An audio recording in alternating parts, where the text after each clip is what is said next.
Hello everyone, welcome to maths up to infinity. आज हम discuss करने वाले हैं बाइनोमियल थ्योरम।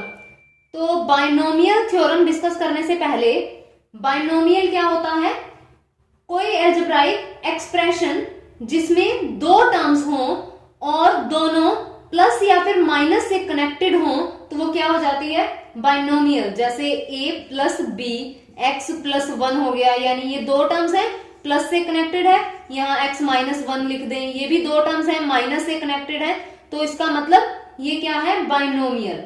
अब हम बात करते हैं बाइनोमियल थ्योरम की। तो a b हमारे पास कोई रियल नंबर होते हैं और n कोई पॉजिटिव इंटीजर होता है, तो यहाँ a plus b power n, इसे किस तरह से ओपन करते हैं? ये बाइनोमियल एक्सपेंशन है, n c जीरो होता है, a power n and b power zero, plus n c one, a power n minus one and b power one. जो ये फर्स्ट टर्म है उसकी पावर पहले पूरी ली जितनी यहां थी, और सेकंड पावर जीरो। उसके बाद जो ये फर्स्ट की पावर है ये घटती चली जाएगी और जो सेकंड टर्म है उसकी पावर बढ़ती चली जाएगी, प्लस n c टू हो जाएगा। अब a की पावर कितनी हुई? n minus two and b की पावर टू हो जाएगी। इसी तरह से जो लास्ट टर्म बनेगी वो n c n हो जाएगी। अब यहाँ a की पावर जीरो हो जाएगी और b की पावर n हो जाएगी। ये है हमारे पास बाइनोमियल एक्सपेंशन जो कि ध्यान रखनी है।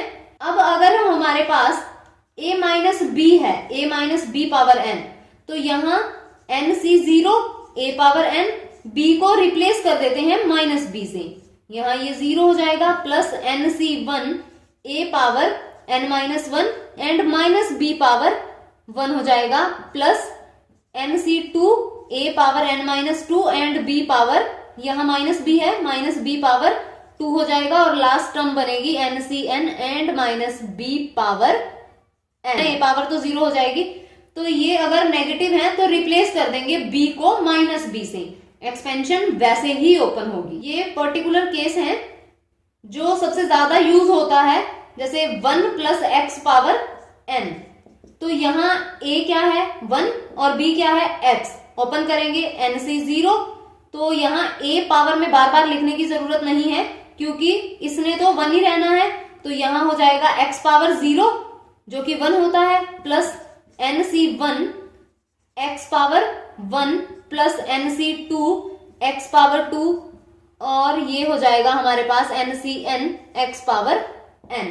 तो यहाँ ये one plus x power n की एक्सपेंशन हो जाएगी जो कि सबसे ज्यादा यूज होती है।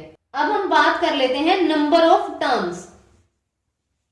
बाइनोमियल एक्सपेंशन के अंदर नंबर ऑफ टर्म्स, अब हमारे पास है a plus b power n। Number of terms देखें तो यहाँ जो ओपन करेंगे हम, जब इस एक्सपेंशन को ओपन करेंगे तो कितनी टर्म्स आएंगी? अगर a plus b power n है, अगर a plus b power n है तो ये n प्लस वन टर्म्स हो जाएंगी। ऐसा कब? जब ये हमारे पास यहाँ सिर्फ दो ही मेंबर हों, तो ये क्या हो जाएगा? n प्लस वन टर्म्स हो जाएंगी। चाहे a माइनस बी है तब भी n प्लस वन, यानी जितनी पावर है प्लस वन टर्म्स हो जाएंगी। उसके बाद अगर हमारे पास हो a plus b power n plus a minus b power n, तो नंबर ऑफ टर्म्स कितनी होंगी? n इवन भी हो सकता है, n ओड भी हो सकता है, तो दोनों के लिए अलग अलग है। इवन के केस में number of terms n over two plus one रहेंगी, और ओड के केस में n plus one over two terms होंगी। और अगर यहां माइनस आ जाए, यानी a plus b power n minus a minus b power n हो, तो इवन के केस में n ओवर टू टर्म्स होती हैं नंबर ऑफ टर्म्स, और ओड के केस में इसके अंदर सेम रहता है n plus one over two. तो इस तरह से नंबर ऑफ टर्म्स देखना है। एक दो क्वेश्चन देख लेते हैं, शॉर्टकट भी होता है वो भी हम डिस्कस करते हैं, साथ के साथ शॉर्टकट डिस्कस करते जाएंगे। इससे पहले बाइनोमियल थ्योरम से रिलेटेड शॉर्टकट अपलोड किए हैं, लिंक डिस्क्रिप्शन में दिया है, आप वहां से चेक कर सकते हैं, और कुछ एक शॉर्टकट हम साथ के साथ भी डिस्कस करते जाएंगे।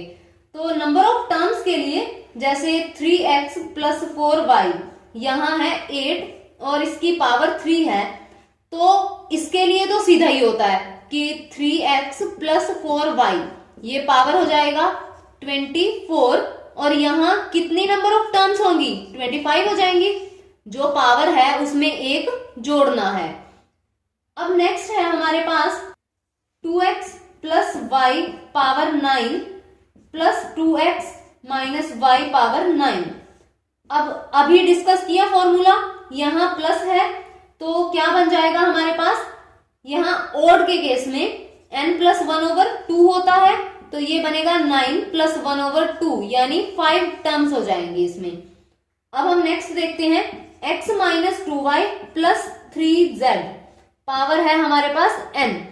अब यहां कितनी नंबर ऑफ टर्म्स होंगी, या तो इसे ओपन करें, यानी 2 अगर दे रखी हो इस तरह से टर्म्स, फिर तो हम सीधा ही चेक कर लेते हैं, और इस तरह से दे रखी हो तब भी फॉर्मूला है। इसके लिए शॉर्टकट होता है, ध्यान रखना है। तो उसमें सबसे पहले हमें यहां पावर देखनी है, यहां पावर है n लिखेंगे। उसके बाद टर्म्स काउंट करनी है 1 2 3 टर्म्स है, एक माइनस कर देना है, इसका मतलब 2, तो यहां n प्लस 2 कर देंगे c, और जितना यहां लिखा टर्म्स काउंट करके -1 किया ना, वो यहां आ जाएगा, तो ये नंबर ऑफ टर्म्स आ जाएंगी। कितनी हुई, n प्लस 2c2, यानी n प्लस 2 कॉम्बिनेशन 2, तो ये ओपन करेंगे नंबर ऑफ टर्म्स आ जाएंगी। ओपन करते हैं n plus 2 factorial over 2 factorial, n plus 2 minus 2 factorial, ये बनेगा n plus 2 factorial over 2 and ये n फैक्टोरियल, क्या बन जाएगा n plus 2 and n plus 1, और यहाँ n factorial 2 and n factorial, तो ये कैंसल आउट हो गया। यहाँ नंबर ऑफ टर्म्स रही n plus 2 n plus 1 over 2। तो इस तरह से चेक किया जा सकता है अगर यहाँ ज्यादा टर्म्स हैं। उसके बाद एक क्वेश्चन एक्सपेंशन से रिलेटेड भी देख लेते हैं। जैसे अगर 2 टर्म्स दे रखी हैं, फिर तो सीधा ही एक्सपेंड हो जाएगा, फॉर्मूला डिस्कस किया ही है अभी।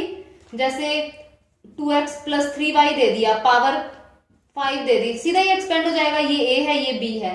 लेकिन कई बार ऐसा होता है कि 3 टर्म्स दे देते हैं या 4 टर्म्स। स्टेटमेंट है हमारे पास 1 minus x plus x square, और यहाँ ये 4, तो इसे एक्सपेंड करेंगे, बाइनोमियल होना चाहिए, तो उसके लिए हम ये जो 2 टर्म्स हैं इसको सिंगल टर्म पुट कर लेते हैं।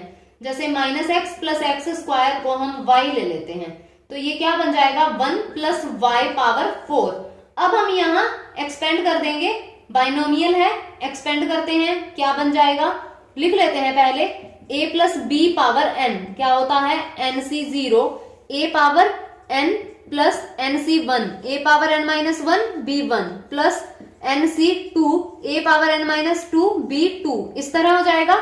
अब यहां लगाते हैं, क्या बनेगा, n कितना है 4, 4c0, a कितना है 1, ना लिखें, प्लस 4c1, फिर a लिखने की जरूरत नहीं है, सीधा y लिखते हैं, पावर 1 है, प्लस 4c2 b2, b कितना है y स्क्वायर हो जाएगा, 4c3 y क्यूब हो जाएगा, 4c4 y 4 हो जाएगा।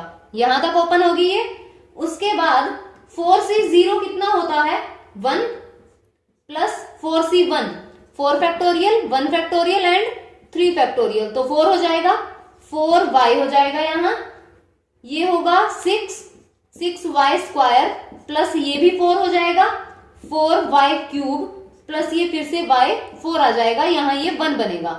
उसके बाद y की जगह पे वापस हमें ये वैल्यू डालनी है, क्योंकि एक्सपेंड तो हमें इसे करना है, तो ये बनेगा 1 प्लस 4y है minus x plus x square plus 6 minus x plus x square, इसका स्क्वायर हो जाएगा, plus 4y cube minus x plus x square, और यहाँ ये क्यूब हो जाएगा, plus minus x plus x square power 4। यहां अगेन एक्सपेंड करेंगे, यहां भी बाइनोमियल लगेगी, यहां भी बाइनोमियल लगेगी। चलो इसे फॉर्मूले से ही ओपन कर लेते हैं। ये फॉर्मूले भी वही आंसर देंगे, मैथ्स में चीजें बदल नहीं जाती हैं, सेम रहती हैं। तो यहाँ एक्सपेंड करने पे जो एक्सपेंशन आ जाएगी हमारी, यानी एक्स वाली टर्म्स इकट्ठी करके एक्स स्क्वायर वाली इकट्ठी और एक्स क्यूब जितनी भी पावर्स वाली सारी इकट्ठी करके जो एक्सपेंशन बनेगी वही हमारा आंसर आ जाएगा। तो इस तरह से बाइनोमियल एक्सपेंशन यूज करनी है। एक और क्वेश्चन डिस्कस करते हैं।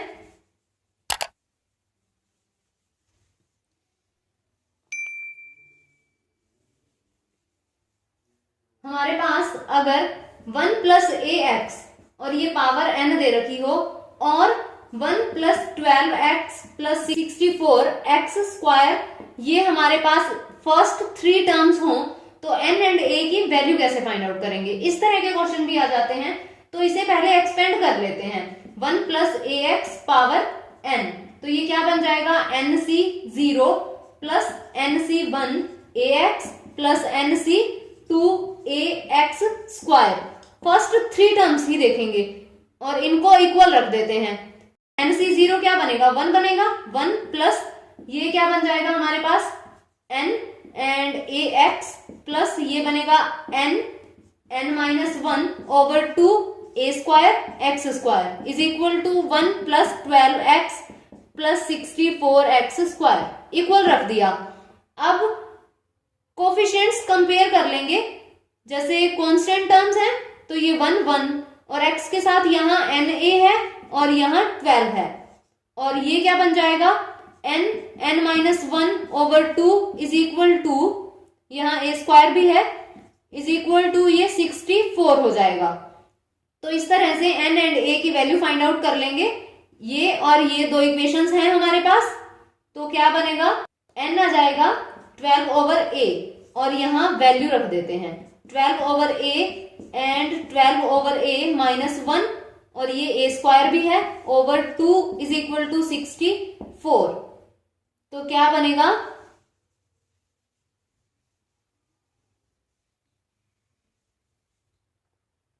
ओवर a एंड यहाँ 12 माइनस a ओवर a और a square over 2 is equal to 64। ये कैंसल आउट हो गया, तो यहां से सिंपली a की वैल्यू आ जाएगी 12 minus a is equal to 64 over 2 है, तो a की वैल्यू आ जाएगी यहां से a is equal to 4 over 3। अब हम a की वैल्यू यहां रखेंगे तो n की वैल्यू आ जाएगी। तो इस तरह से भी क्वेश्चन पूछ लिए जाते हैं। नेक्स्ट हम बात करते हैं जनरल टर्म।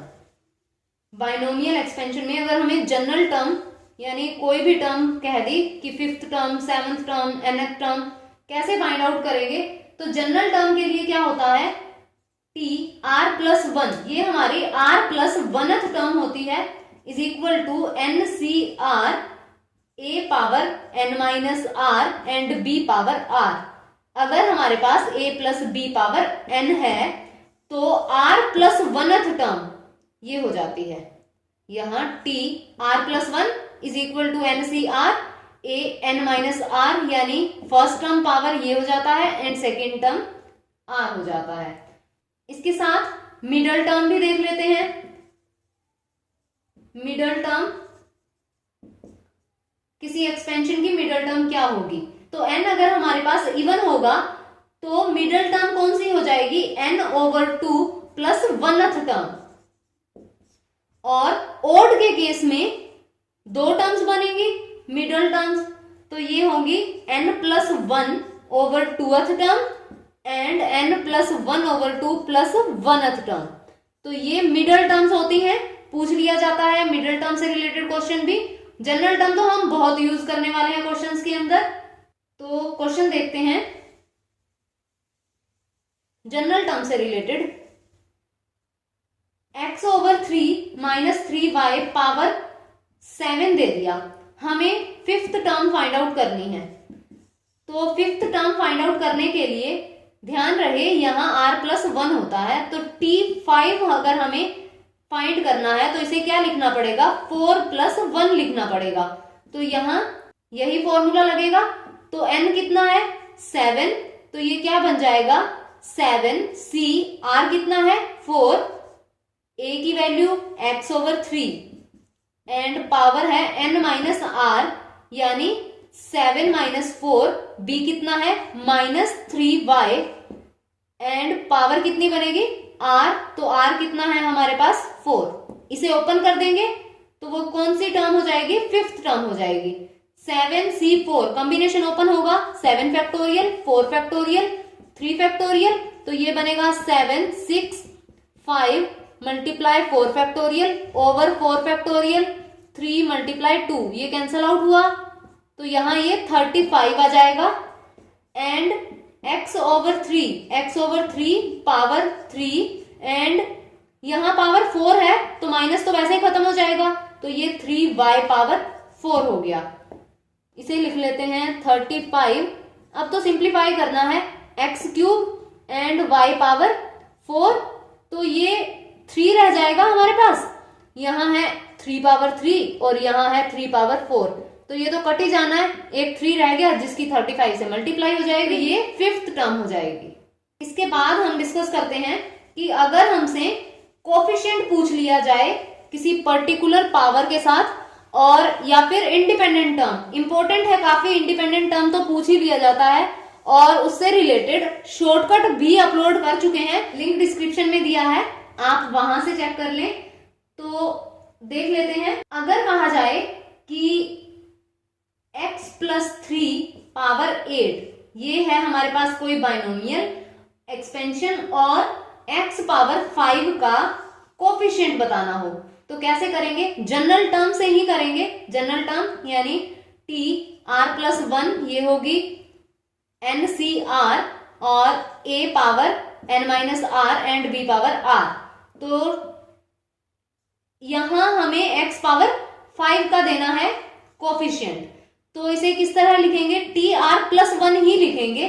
n कितना है 8, c तो यहां ये r आ जाएगा, a कितना है x, पावर है हमारे पास 8 माइनस r, b कितना है 3 एंड यहाँ r, ये भी कोई नंबर आएगा और ये भी नंबर आएगा।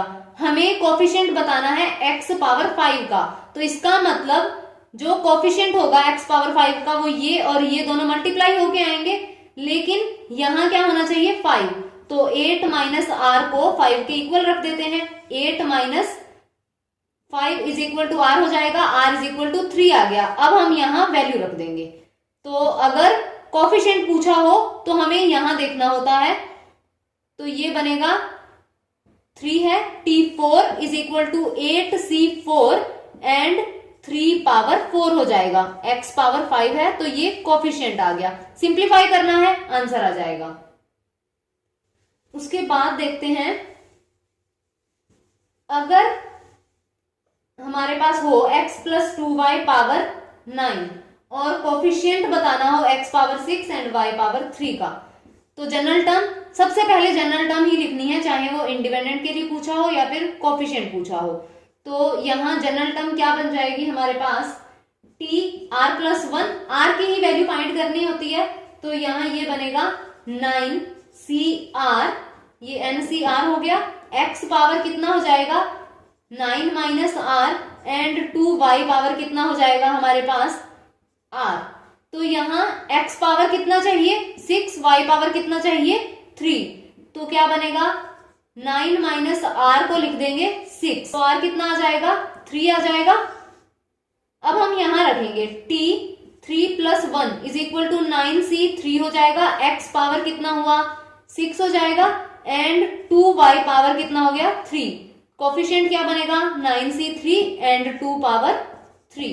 अब ये x power 6 and y power 3 का कोफिशिएंट आ जाएगा, इस तरह देखना है। अब देखते हैं term independent of x, statement है 2x plus 3 over x square and power 9, independent of x मतलब जहां x नहीं आए, तो ये क्या बनेगा t r plus 1 is equal to 9c r हो जाएगा, 2x power n 9 minus r and 3 over x square, ये हो जाएगा यहाँ r, तो 9cr एंड यहाँ ये 2 power 9 minus r, x power 9 minus r and 3 power r, और यहाँ लिख देते हैं x power minus of 2r हो जाएगा, तो x जो है ये 9 माइनस r और ये माइनस 2r, तो ये x पावर कितनी हो जाएगी 9 माइनस 3r हो गई, इंडिपेंडेंट चाहिए यानी इसकी पावर को 0 होना पड़ेगा, 9 minus 3r is equal to 0, तो r कितना हो जाएगा हमारे पास 3। यहाँ ये r की वैल्यू आ गई हमारे पास 3, तो यहाँ रखेंगे t 3+1 यानी t 4 हो जाएगा। तो जो कई बार क्वेश्चन पूछ लिया जाता है कि कौन सी टर्म इंडिपेंडेंट ऑफ x होगी, तो यहाँ fourth term independent of x हो जाएगी और t4 को हम फाइंड कर लेंगे। यहाँ वैल्यू रख देते हैं, ऑलरेडी ओपन कर ही रखा है, तो ये बनेगा 9c 3 2x पावर 9 माइनस 3 6 हो जाएगा एंड 3/x² है और यहाँ ये 3 हो जाएगा। x² ने तो खत्म ही होना है क्योंकि इंडिपेंडेंट के लिए ही हम कर रहे हैं, तो ये हमारा क्या आ जाएगा, आंसर आ जाएगा। और शॉर्टकट होता है हमारे पास r की वैल्यू फाइंड आउट करने के लिए, तो वो भी एक बार देख ही लेते हैं। तो शॉर्टकट है, r की वैल्यू सीधा ही कैसे फाइंड कर सकते हैं, अगर हमारे पास टर्म हो x पावर p प्लस यहाँ कुछ r दे रखा है ओवर x पावर q और यहाँ n हो, तो r की वैल्यू फाइंड आउट करने के लिए हमारे पास शॉर्टकट होता है np/p प्लस q। तो यहाँ ये r की वैल्यू आ जाती है। अप्लाई कर लेते हैं इसी क्वेश्चन पे। तो यहाँ हमारे पास p कितना है, ये होता है p है हमारे पास 1, q है हमारे पास 2, तो r कितना हो जाएगा np, n है 9, तो यहाँ 9 एंड 1 और इन दोनों को ऐड करना है, तो r हमारा हो गया 3। तो वैसे भी हमने यहाँ फाइंड किया तब भी 3 आया, तो टर्म कौन सी हो जाएगी, 3+1 हो जाएगी। तो ये सिर्फ r है, यहाँ 1 ऐड करना पड़ेगा अगर टर्म पूछी है, तो ये t4 हम फाइंड कर लेंगे। तो r फाइंड आउट करने के लिए ये हमारे पास एक शॉर्टकट होता है। नेक्स्ट हम बात करते हैं ग्रेटेस्ट टर्म। ग्रेटेस्ट टर्म किसी भी एक्सपेंशन में क्या बनेगी, तो यहाँ स्टेटमेंट लेते हैं, क्वेश्चन करेंगे डायरेक्ट 3x + 4y पावर 28 और हमें ग्रेटेस्ट टर्म फाइंड आउट करनी है इस एक्सपेंशन की जब x = 6 एंड y = 3 हो। तो ग्रेटेस्ट टर्म के लिए इसे पूरा एक्सपेंड तो नहीं करेंगे, तो किस तरह से सॉल्व करना है ऐसे क्वेश्चंस को, सबसे पहले tr and tr+1 find out करना होता है। उसके बाद हम मान लेते हैं कि tr+1 जो है वो tr से बड़ा है या फिर बराबर होगा, यानी tr+1 > tr ले लेते हैं।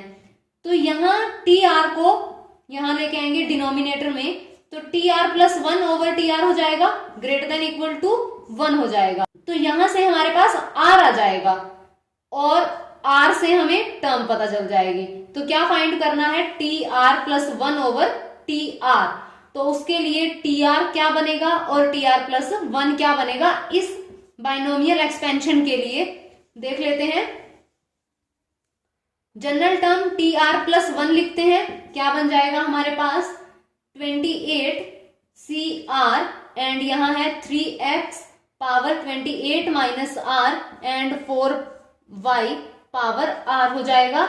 और tr के लिए r को अगर हम r-1 में रिप्लेस करेंगे क्या बनेगा, tr-1 + 1, क्योंकि यहाँ पैटर्न तो यही रहता है, +1 करके लिखना होता है, तो यहाँ r को r-1 में रिप्लेस कर देते हैं। वैसे तो ये tr हो जाएगी, तो यहाँ ये tr-1 + 1 लिखते हैं, ये बनेगा 28cr-1 एंड 3x और ये बनेगा 28 माइनस r-1 करेंगे तो ये r+1 हो जाएगा, ब्रैकेट ओपन करेंगे, माइनस है, r+1 हो जाएगा 4y और यहाँ बनेगा r-1। उसके बाद tr+1 ओवर tr कर देते हैं, यानी डिवाइड करना है इन दोनों टर्म्स को।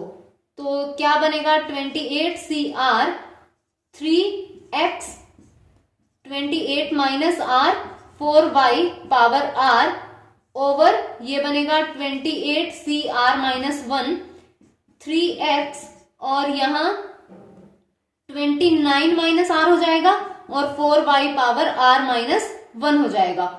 कॉम्बिनेशन ओपन करेंगे और ये सारा सिंप्लीफाई कर लेंगे। तो मैं यहाँ डायरेक्ट लिख देती हूं, जब हम यहाँ कॉम्बिनेशन ओपन करेंगे और मल्टीप्लाई में लिखेंगे, कैंसल आउट हो जाएंगे काफी सारी टर्म्स और फिर बन जाएगा हमारे पास 29 minus r over r and यहाँ ये 4y ओवर 3x, ये आफ्टर सिंप्लीफिकेशन आ जाएगा ये वाली टर्म। और हमें दिया है x is equal to 6 and y is equal to 3, यहां पुट कर देते हैं, क्या बनेगा 29 minus r over r and 4 multiply 3 over 3 multiply 6, तो ये कैंसिल आउट, यहाँ ये 2 3, तो ये बन जाएगा हमारे पास 58, यहां मल्टीप्लाई कर रहे हैं, minus of 2r over 3r, ये ग्रेटर देन 1 लेना है, ग्रेटर देन इक्वल टू 1 हो जाएगा, 58 minus 2r greater than equal to 3r, तो 58 greater than equal to 5r बनेगा।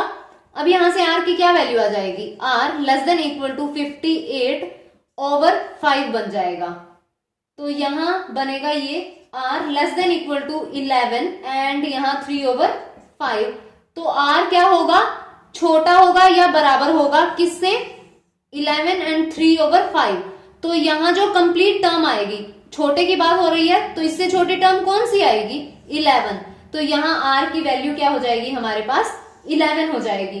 तो टर्म कौन सी बनेगी, हमारे पास ये r है तो टर्म बनेगी t11 प्लस 1 यानी t12, तो t12 यानी 12th टर्म जो होगी वो ग्रेटेस्ट टर्म हो जाएगी, और टर्म हम जैसे पहले फाइंड आउट करते हैं उसी तरह से फाइंड कर लेंगे, तो इस तरह से ग्रेटेस्ट टर्म फाइंड आउट करते हैं। इसके अलावा कई बार कंडीशन देकर के भी क्वेश्चन पूछ लिया जाता है, वो भी डिस्कस कर लेते हैं। जैसे क्वेश्चन है हमारे पास कि 1 प्लस एक्स पावर n, और इसके जो 3 कंजक्टिव टर्म्स हैं, जो कोफिशिएंट हैं, 3 कंजक्टिव टर्म्स के कोफिशिएंट्स, उनका रेशियो 1, 7 एंड 42 दे दिया, तो हमें n फाइंड आउट करना है। अब यहाँ स्टेटमेंट में ये नहीं कहा कि कौन सी कंजक्टिव टर्म, यानी 3 कोई भी कंजक्टिव टर्म्स हो सकती हैं, तो यहाँ ये रेशियो दे रखी है, तो हम इसे एक्सपेंड करके रेशियो में ही लिख लेंगे। तो हम मान लेते हैं कि वो जो 3 कंजक्टिव टर्म्स हैं वो कौन सी हैं, rth term, r plus 1th term and r plus 2th term, और इनके कोफिशिएंट का जो रेशियो है वो ये दे रखा है, तो r plus 1th and r plus 2th term, r plus 1 लिखते हैं पहले, तो ये क्या बन जाएगा 1 प्लस एक्स पावर n है, तो n c r, a power लिखते हैं, यहाँ a तो 1 ही है, छोड़ देते हैं, x पावर कितना हो जाएगा r हो जाएगा, ये r प्लस 1th टर्म हो गई, एंड t r को रिप्लेस कर देते हैं r माइनस 1 में, तो n c r minus 1 x power r minus 1 हो गया। उसके बाद r प्लस 2, r को रिप्लेस करेंगे r प्लस 1 में, तो ये r plus 2th term n c r plus 1 and x power r plus 1 हो जाएगा। अब हमें रेशियो दी है कोफिशिएंट्स की, तो इसका मतलब कोफिशिएंट तो ये हुए, इनकी रेशियो दे रखी है, यानी n c r minus 1 ratio n c r plus 1, ये है 1:7 रेशियो 42, तो इसे अब हम सिंप्लीफाई कर लेंगे। जैसे ये क्या बन जाएगा, n c r minus 1 over n c r is equal to 1/7, यहां से एक इक्वेशन बनेगी, n c r over n c r plus 1 is equal to 7/42, और एक इक्वेशन यहां से बन जाएगी। दोनों इक्वेशंस को सॉल्व कर लेंगे और हमारा आंसर आ जाएगा, r की भी वैल्यू आ जाएगी, n की भी वैल्यू आ जाएगी। तो इस तरह कंडीशन दे करके भी क्वेश्चन पूछा जा सकता है। इसके बाद हम बायनोमियल कोफिशिएंट्स पे प्रॉपर्टीज देख लेते हैं एक दो। अगर हमारे पास एक्सपेंशन है 1 प्लस एक्स पावर n, तो इसके जो कोफिशिएंट होंगे यानी nc0 plus nc1 nc2 up to ncn, तो इनका जो सम होगा वो क्या होगा 2 पावर n होगा। ये ध्यान रखना है, sum of coefficients of this expansion 2 power n, तो ये ध्यान रखना है। और अगर हमसे पूछा जाए कि सिर्फ इवन टर्म्स का सम हो और या फिर सिर्फ ओड टर्म्स का सम, तो कितना हो जाता है 2n-1 हो जाता है। सम ऑफ इवन टर्म्स भी 2 पावर n माइनस 1 हो जाएगा और सम ऑफ ऑड टर्म्स भी 2 पावर n माइनस 1 हो जाएगा। और जो एक्सपेंशन है उसके ये कोफिशिएंट है, इसमें जो स्टार्टिंग से एंड जो पॉइंट है वहां से अगर हम स्टार्टिंग से एंड पॉइंट से कोफिशिएंट लें इक्वी डिस्टेंट तो वो सेम होते हैं। जैसे स्टार्टिंग से अगर हमने सेकेंड टर्म ली तो जो ये वैल्यू आएगी और लास्ट पॉइंट से अगर हमने सेकेंड टर्म ली तो जो वैल्यू आएगी वो सेम हो जाएगी, ये भी होता है। और जो सम होता है स्क्वायर्स का, इनका NC0 स्क्वायर प्लस NC1 इसका स्क्वायर कर दिया, इस तरह से जो स्क्वायर्स का सम होता है वो क्या होता है 2n factorial over n factorial square. तो ये हो जाता है 2n factorial over n factorial square. ये स्क्वायर्स का सम होता है बाइनोमियल कोफिशिएंट्स के। वैसे सम ऑफ कोफिशिएंट्स के लिए हमारे पास शॉर्टकट भी होता है। जैसे अगर हमें ये दे दिया जाए 5 + 4y + 3z और यहां पावर दे दी हमें 2, तो यहां सम ऑफ कोफिशिएंट पूछ लिया जाए, यानी पावर कितनी भी हो सकती है 2, 3, 4, 5 जितनी मर्जी, तो एक्सपेंड करने की जरूरत नहीं होती।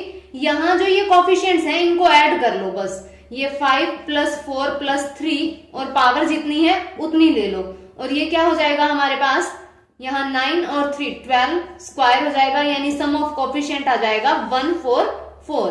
तो सम ऑफ कोफिशिएंट के लिए ये शॉर्टकट होता है, ध्यान रखना है। अब हम डिस्कस करते हैं पास्कल ट्रायंगल कि पास्कल्स ट्रायंगल क्या है। पास्कल ट्रायंगल में यहाँ 1 लिखा जाता है, बाइनोमियल कोफिशिएंट्स देखे जाते हैं तो यहाँ 1 होता है, यहाँ ये 1, यहाँ 1, फिर उसके बाद इनको ऐड करके यहाँ बीच में लिखना होता है 2, यहाँ 1 रहेगा, यहाँ 1 रहेगा, इन दोनों को ऐड करके यहाँ बीच में लिखेंगे 3, इन दोनों को ऐड करेंगे यहाँ लिखेंगे ये 3, यहाँ 1 रहेगा, यहाँ 1 रहेगा, उसके बाद मतलब साइड्स में 1 ही रहना है और यहाँ ये हो जाएगा 4, इनको ऐड करेंगे 6 हो जाएगा, यहाँ हो जाएगा 4 और यहाँ ये 1 आ जाएगा। अब ये कोफिशिएंट्स हैं हमारे बाइनोमियल एक्सपेंशन के। जैसे अगर हमारे पास पावर a + b पावर 0 है, यानी 0 के लिए 1 रहता है, कोफिशिएंट सिंगल आ जाता है। अगर पावर 1 रहेगी तो क्या बनेगा, जो कोफिशिएंट बनेंगे एक्सपेंड करने पे 1 and 1 आ जाएंगे। उसके बाद पावर 2 करेंगे जब, तो कोफिशिएंट आएंगे 1 to 1। जैसे a + b स्क्वायर करेंगे, 2 है, बाइनोमियल से एक्सपेंड किया, NC0 होता है तो यहाँ n है 2, 2C0, a पावर 2 हो जाएगा plus 2C1, a and b आ जाएगा एंड 2C2, ये b स्क्वायर आ जाएगा। तो ये क्या बनेंगे, 2C0 कितना होता है 1 और ये a स्क्वायर तो है ही, हम कोफिशिएंट्स की बात कर रहे हैं तो कोफिशिएंट लिख लेते हैं। यहाँ 1, यहाँ क्या आएगा 2 और यहाँ क्या आएगा फिर 1 आएगा, यानी पावर जब हम 2 करेंगे, यहाँ a + b है तो ये पावर 2 करेंगे, कोफिशिएंट क्या आया 1 to 1, 1 to 1। पावर 3 होगी तो कोफिशिएंट आएगा 1 3 3 1, पावर 4 होगी तो कोफिशिएंट आएगा 1 4 6 4 1। इस तरह से ये जो ट्रायंगल बनती है इसको पास्कल्स ट्रायंगल बोलते हैं। ध्यान रखना है, पास्कल्स ट्रायंगल के अंदर जो साइड में होता है वो क्या होता है 1 होता है। ये क्वेश्चन पूछ लिया जाता है कि पास्कल ट्रायंगल में जो साइड में होती है वैल्यू वो क्या होती है, तो वो 1 होती है। ये थी पास्कल ट्रायंगल। बाइनोमियल थ्योरम में इतना ही, नेक्स्ट वीडियो में नेक्स्ट टॉपिक डिस्कस करेंगे। तो अगर वीडियो पसंद आए तो लाइक कीजिए, शेयर कीजिए एंड चैनल को सब्सक्राइब कीजिए, बेल आइकन प्रेस कीजिए ताकि आने वाली क्वालिटेटिव वीडियोस की नोटिफिकेशन आपको मिलती रहे।